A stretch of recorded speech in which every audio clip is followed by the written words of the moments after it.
अभिमानी हिंदू आहे, पण सच्चा हिंदू आहे. वासुदैव कुटुंबकम मानणारा हिंदू आहे. सागरजी, ज्या सोसायटीत जन्माला आलो होतो ना, त्या सोसायटी मधल्या पूजेला माझ्या आईला बोलवत नव्हते कधी. ती बळबळणारी जखम माझ्या हृदयावर आहे.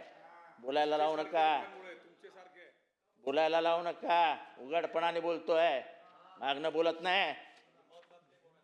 हिम्मत लागते बोलायला. मरेपर्यंत माझ्या आईला पूजेला बोलवलं नव्हतं, मरेपर्यंत. आणि जेव्हा लहानपणी आम्ही आईला विचारायचो, का ग आई तू का नाही गेली? नाही रे, ते आपल्याला काय पटत नाही रे, आपण काय जात नाही. आणि जेव्हा आम्ही पुस्तकं वाचली ना, तेव्हा आम्हाला समजलं आमच्या आईला का बोलवलं नव्हतं. एवढं तर तुम्ही शूद्रांना वागवत होतात. आणि उघडपणाने आज विधानसभेत बोलतोय मी. विधानसभेत